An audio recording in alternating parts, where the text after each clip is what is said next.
En el sector immobiliari, el 2017 el podem definir com un any de contrastos.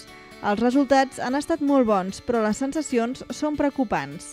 Ens trobem en un moment de preus molt elevats, sobretot a la ciutat de Barcelona, on a més s'han donat factors externs que han tingut els seus efectes, com el fenomen de la turismofòbia, els atemptats terroristes a la Rambla i la inestabilitat política del tercer trimestre de l'any.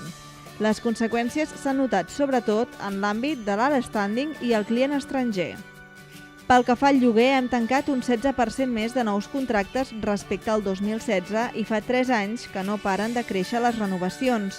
Dels contractes que finalitzaven el 2017, s'han renovat el 81% amb un increment mig de renda del 9,2%. La renda mitjana dels pisos llogats el 2017 està per sobre dels 1.000 euros al mes.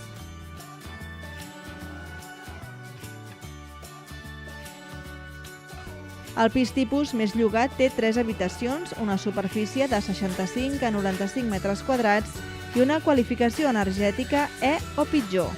El 60% dels nous contractes han estat a persones menors de 40 anys i que destinen un 30% dels ingressos familiars bruts a pagar el lloguer. Pel que fa a la venda, el nombre d'operacions ha crescut un 23% respecte al 2016. En volum de facturació, el creixement ha estat del 13%.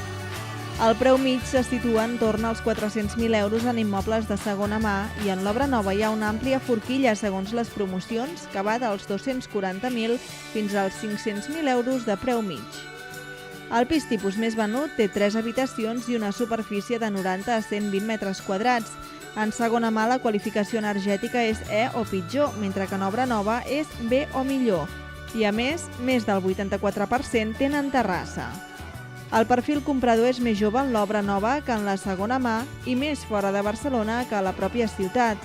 En l'obra nova predomina el perfil assalariat, mentre que en la segona mà predomina el directiu o professional liberal i destaquen els inversors a Barcelona ciutat, on més del 50% de les operacions són fetes a estrangers. Més de la meitat de les operacions són finançades i aquest percentatge augmenta en l'obra nova. Amat Luxury tanca un any de recuperació fora de Barcelona en municipis com Sant Cugat del Vallès i Sant Just Desvern. A Barcelona l'any ha estat complex. Molts estrangers han posposat o cancel·lat la seva inversió pels factors externs del segon semestre de l'any.